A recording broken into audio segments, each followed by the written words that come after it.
কাশেম আলীর ভাগ্যে চূড়ান্ত ভাবে যে কি ঘটেছিল এবং কখন সেই সর্বোচ্চ সাজা যেটি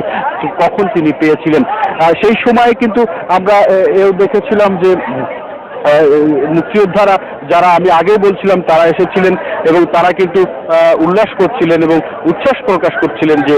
1971 সালে যে গৃহীত মানবতা বিরোধী অপরাধ হয়েছিল এবং সেই অপরাধে যারা যুক্ত ছিলেন সেই রকম শীর্ষ অপরাধীদের মধ্যে ষষ্ঠ এই মীর কাশেম আলী,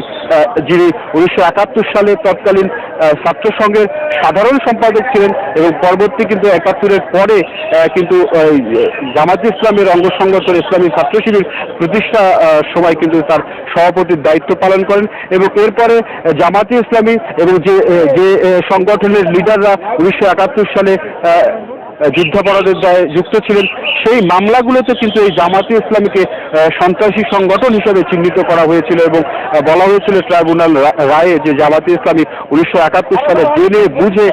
তারা এই বাংলাদেশের জন্মের বিপক্ষে অবস্থান নিয়েছিলেন এবং তাদের নেতারা কিন্তু যুদ্ধাপরাধ এবং মানবতা বিরোধী অপরাধ সংগঠন করার জন্য তারা একটা সাংগঠনিকভাবে প্রচেষ্টা নিয়েছিলেন এবং সেই সংগঠনের কিন্তু অন্যতম এই শীর্ষ নেতা মীর কাশেম আলী, যিনি ষষ্ঠ এই মানবতা বিরোধী অপরাধী হিসাবে কিন্তু সর্বোচ্চ সাজা ফাঁসির দণ্ড পেয়েছিলেন বলে কিছুক্ষণ আগে আমরা খবর পেয়েছি। এর আগে জামাতের 4 জন নেতাকে আমির, মতিউর রহমান নিজামী, আলী হাসান মোহাম্মদ মুজাহিদ, কামরুজ্জামান এবং কাদের মোল্লার কিন্তু ফাঁসি কার্যকর করা হয়েছিল মানবতা বিরোধী অপরাধের দায়ে এবং ইনি হচ্ছেন মীর কাশেম আলী পঞ্চম ব্যক্তি জামায়াতে ইসলামের শীর্ষ নেতা যিনি একই অপরাধে দণ্ডিত হলেন। আর এছাড়া আরেকজনের ফাঁসি কার্যকর করা হয়েছিল বিএনপির স্থায়ী কমিটির সদস্য সালাউদ্দিন কাদের চৌধুরী, যিনিও কিন্তু এই মীর কাশেম আলীর মতো চট্টগ্রামে 1971 সালে এই মানবতা বিরোধী অপরাধে জড়িয়ে পড়েছিলেন এবং তারা খুন করেছিলেন। তারা ওখানে অন্যান্য যে অপরাধ মানবতা বিরোধী অপরাধ সেগুলো করেছিলেন এবং 1971 সালে মীর কাশেম আলী কিন্তু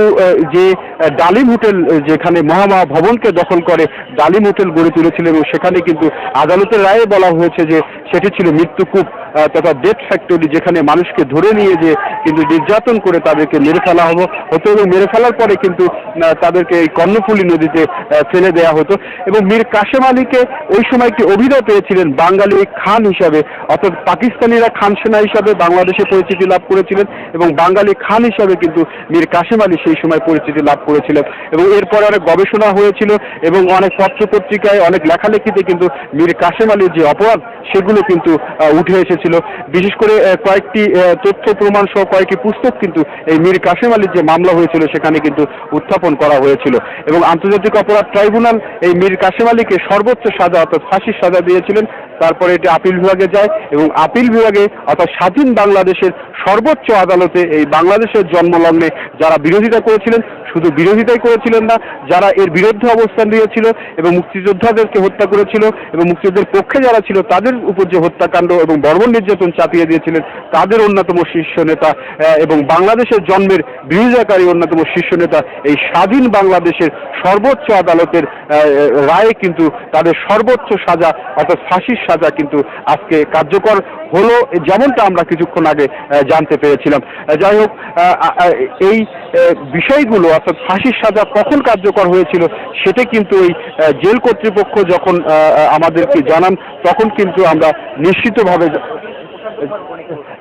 জানতে পারি। কিছুক্ষণ আগে জেল কর্তৃপক্ষের পক্ষ থেকে একজন কর্মকর্তা প্রশান্ত কুমার বণিক, আমি যেখান থেকে দাঁড়িয়েছি সেখান থেকে অনেক দূরে যিনি কাশিমপুর কারাগারের জেল সুপার, তিনি আমাদেরকে জানিয়েছিলেন যে 10টা 31 মিনিটে শীর্ষ মানবতা বিরোধী অপরাধী মীর কাশেম আলীর